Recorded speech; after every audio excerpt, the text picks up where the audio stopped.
outside needs to be petitioning them.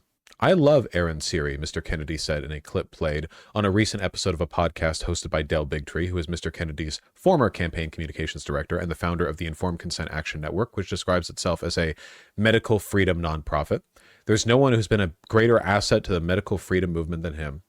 Dude, they might actually get rid of the mandate for polio vaccine. They might actually make it opt-in. They're not going to ban it or anything crazy like that, but they might actually remove, like, it's not even a joke. They might actually plague the United States by making these all opt-in. All you would need is like a couple percentage points of parents not opting their children into polio vaccine. You're all going to be fine. You've already had your polio vaccine. It's a very effective vaccine. We're going to see like a giant uptick in the incidence rate of polio. It's crazy. No polio has been historically eradicated from North America. Most babies don't get vaccinated for it to begin with. Wait, is that true? Hold on. I thought that polio was one of the mandatory vaccinations. Polio vaccination has been part of the routine childhood immunization schedule in the US for decades. Yeah, it's still part of the current... It's still part of the... Incorrect? What? But no, I'm looking at the CDC right now. What do you mean incorrect? I have a 6-year-old. He had to get one to go to school. Yeah, from cdc.gov. Polio vaccination has been part of the routine childhood immunization schedule in the U.S. for decades. It's still part of the routine childhood immunization schedule. Inactivated polio vaccine is the only polio vaccine that's been given in the U.S. since. Is routine mandated? You are not forced to provide these vaccines, but if you want your children to go into school, you need to provide evidence of them. In practice, polio vaccines are effectively mandatory because you have to like completely remove yourself from, you know, like they don't force you to take it, but you have to get into school. But they might remove it from the routine schedule for vaccination or remove the school requirement. NIH article entitled Polio Returns to the US. Hell yeah, brother. Good thing I got my vaccination, huh? Whew. You know, we're all safe. I remember this. On July 21st, the U.S. witnessed the first case of poliomyelitis after 3 decades of its eradication. Sheesh. Imagine getting polio. Wait, those are the same, aren't they? It's one of the, like, subgroups of polio, I think. There's, like, a few things that are in the polio. What year did they stop giving the polio vaccine? They still give the polio vaccine! Yeah, 2025 is when they stopped giving it. I think it's safe to say Kennedy is working on behalf of the rich, granted. And he simply wants to start wiping out excess poor people. I actually don't think that's true. I think that Kennedy is a genuine conspiracy theorist. I think he's one of the only true believers in the group. I think that what we're seeing here is basically like this administration's version of Lysenkoism or Nazi mystical esotericism, like usually alongside fascism, because fascism is deliberately irrational. In addition to people who are just weaponizing irrational rhetoric to get public support, you also have people who drink the Kool-Aid and genuinely believe a lot of the crazy shit and more, right? Have you ever seen like transcripts of communication between Hitler and Mussolini? Mussolini is the perfect example of a guy who was a fascist because it was convenient. Mussolini started out as a communist, like, you know, kneecap breaker, you know, like he was like a thug for union groups, wasn't he? And then he switched over to fascism. He doesn't believe in anything, you know. Fascism for him was just a convenient way of getting public support. There was no like real heart of hearts commitment to any element of his ideology. Hitler believed what he said, at least a lot of it. I mean, he lied all the time, but he believed a lot of crazy stuff. So in a lot of the communications between Mussolini and Hitler, Mussolini is like, you know, yeah, man, that's great. Just, you know, moving the trains along or whatever, doing fascism, haha. And Hitler will be talking about how he thinks that his body was invaded by a demon ghost spirit while he was asleep and that he's now being possessed by like a Hyperborean, you know, witch or something. I don't know. He's crazy.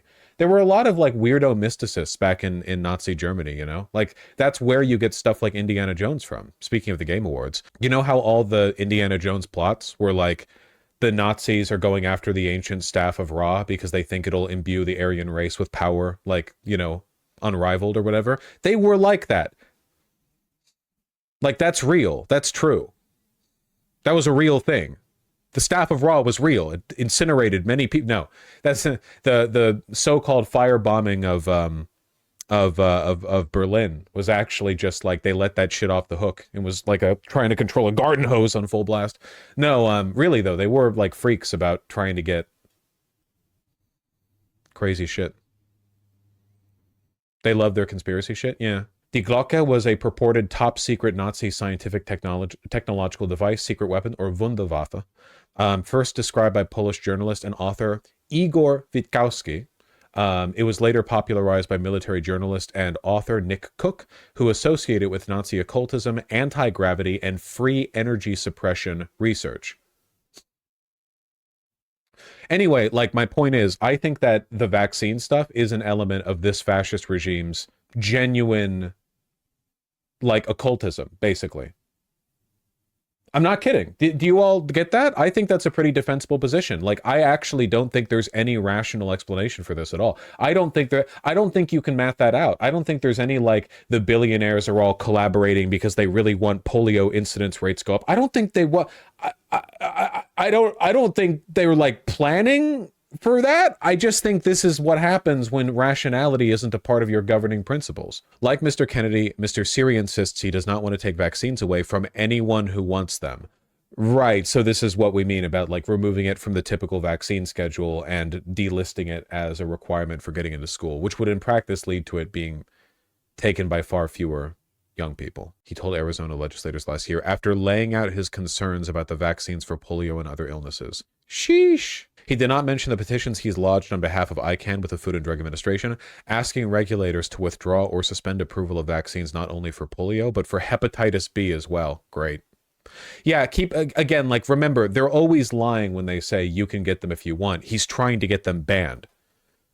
Removing approval for vaccines means you can't get the vaccines. Removing approval means you're no longer legally allowed to distribute that. It removes them from the scheduling. You can't receive them anymore. So when he says, like, no, you can still get them if you want, maybe that'll end up being the actual outcome because it's more achievable. But the real desired goal is to ban them altogether. Mr. Siri is also representing ICANN and petitioning the FDA to, quote, pause distribution of 13 other vaccines, including combination products that cover tetanus, diphtheria, polio, and hepatitis A, until their makers disclose details about aluminum, this mystery substance aluminum, an ingredient researchers have associated with a small increase in asthma cases. Is this Andrew Wakefield shit? I mean, yeah, kind of the same, like, ballpark, right? Mr. Siri declined to be interviewed. Oh, I bet. Yeah, clean the rust off your nails, folks. How good is the chance they can actually pull this off against pharma? They could do it. Oh, keep in mind, what I think they're actually going to really try to do is remove it from mandatory scheduling. Make it so it's not part of just the shit you get. Make it so that if you want those vaccines, you have to pay massive amounts for them, and you have to go out of your way to do it. Make it totally optional and make it cost a lot. Like, that's probably because then big pharma profits, right? That's probably what's going to end up happening. Full banning of the vaccines would not likely happen, even if Kennedy wants to. In the past 4 years, Republicans have dramatically shifted their views on vaccines, according to a Gallup poll. Of course, they've been fed nonstop, like, anti-vaccine propaganda since COVID broke out. People believe what they're told to believe. Always. That's it. It's that simple. I really wish the Democrats had done a better job on this messaging rather than falling back on the smug, like, trust the science stuff, you know? Don't get me wrong. Dr. Fauci legitimately is a public servant who's done a lot of good for the country. I'm not saying that he's, like, evil or whatever, but, like, trust the science loser isn't really a compelling argument to people who believe that QAnon is real. I think that, like, maybe messaging more along the lines of, you want your children to die, you're killing your children, or, like, railing against RFK Jr. for killing those children in American Samoa by discouraging them from getting the vaccine that would have saved their lives. Why didn't they go after him at all? Crazy. Fauci isn't good at messaging. Good doctor, though? Yeah, no, he's not a politician. It's not his job to be good at messaging, but he was kind of left out in the water there, you know? If liberals didn't have smug elitism to lean on, they would fall over. Yeah. He was done dirty, not his fault. Oh, no, I really, like, he's made mistakes, but I think, like, I don't really care about criticizing Dr. Fauci, you know?